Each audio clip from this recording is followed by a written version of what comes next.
بسم اللہ الرحمن الرحیم۔ میرے تمام دوستوں کو شب بخیر ہو۔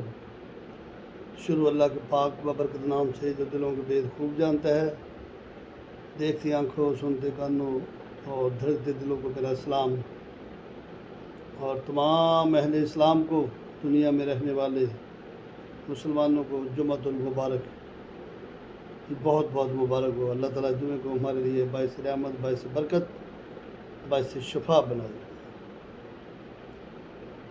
آج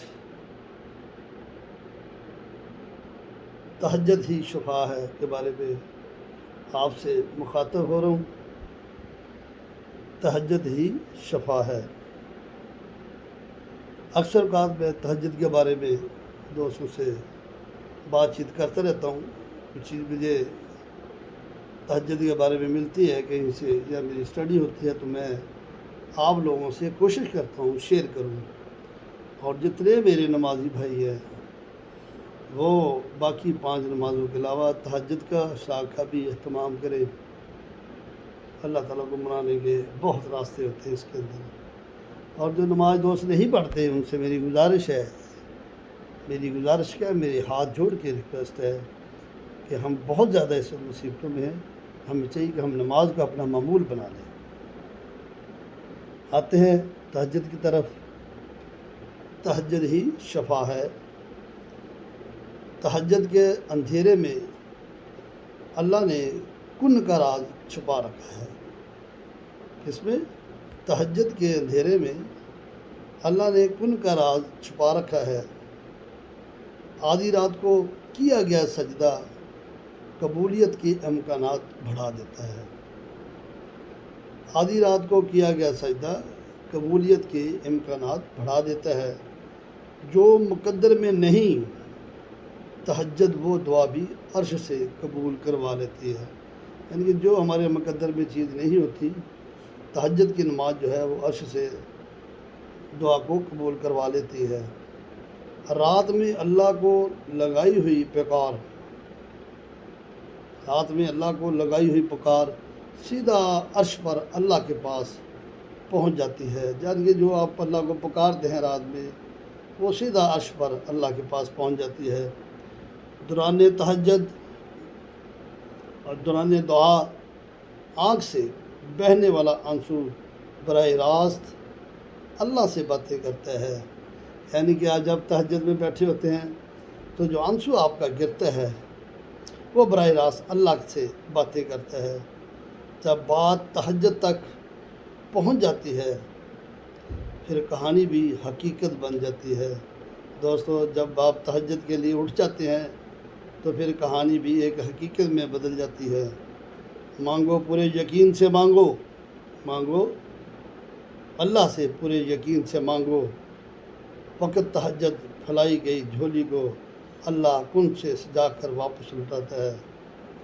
یہ تہجد کے وقت جو جھولی ہم نے پھیلائی ہوتی ہے، اللہ سبحانہ تعالیٰ کن سے سجا کر واپس ہمیں لوٹاتا ہے۔ جب اللہ کسی کو نوازنے کا سوچ لیتا ہے تو اسے تہجد تک لے آتا ہے۔ کیا خوبصورت بات ہے۔ جب اللہ تعالیٰ کسی کو نوازنے کا سوچ لیتا ہے، دینے کا سوچ لیتا ہے، تو اسے تہجد تک لے آتا ہے۔ کیونکہ تہجد کی نماز میرے اللہ کو بہت پسند ہے۔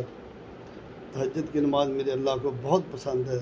آپ تنہائی میں اللہ سے باتیں کرتے ہیں، رو رو کے گڑگڑا کے ان سے مانگتے ہیں۔ دوستو، یہ زندگی چھوٹی سی ہے، پانی کے بلبلے کی طرح ہے، ایک دن ہم نے فنا ہو جانا ہے۔ آنے کا تو ترتیب لگی ہوئی ہے گھر میں، جانے کا کوئی نہیں پتہ کون پہلے جاتا ہے۔ ہمیں چاہیے ہم اپنی زندگی کو اسلامی اصولوں کے مطابق کوشش کریں ڈھالنے کی، اور نماز کا اہتمام کریں، اور تہجد کو اپنا معمول بنا لیں۔ اسی میں ہماری کامیابی ہے۔ اور خاص طور پر ساتھ ساتھ اپنے بچوں کو نماز کی ترغیب دیں۔ شکر الحمدللہ، اللہ کا بڑا شکر ہے کہ میرے گھر میں بھی تہجد کا اہتمام ہوتا ہے۔ مجھے بہت خوشی ہوتی ہے۔ ماشاءاللہ میرے بچے میری پیاری سی بیٹی اور میرے گھر والے تہجد کا اہتمام کرتے ہیں۔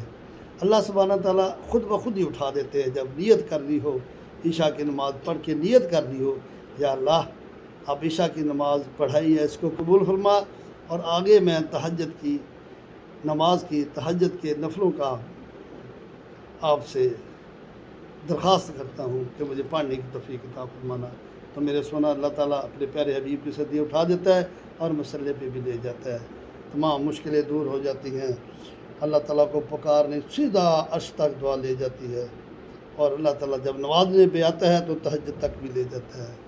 تمام دوستوں سے درخواست ہے کہ نماز کو اپنا مقبول بنائیں، ہر کام میں، بزنس ہو، کوئی ہو، مزدوری ہو، کہیں بھی ہو، چھوٹا بڑا کام جس طرح کا بھی ہے، کوئی بھی چھابڑی کیوں نہ ہو، کوئی بھی ہو، ٹھیلا کیوں نہ ہو، چائے کیوں نہ ہو، آپ نماز کو اپنا معمول بنا لیں، پھر دیکھ لیں برکتیں کیسے ہوتی ہیں، اور اپنے ملک کے لیے دعا کیا کریں۔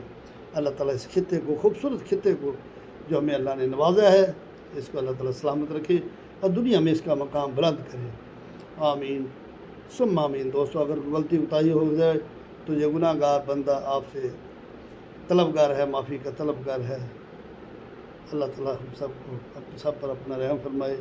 دوبارہ آپ کو سب کو جمعہ مبارک ہو۔ اللہ حافظ۔ اللہ ہم سب کا ہمیں ناصر ہو، آمین ثم آمین۔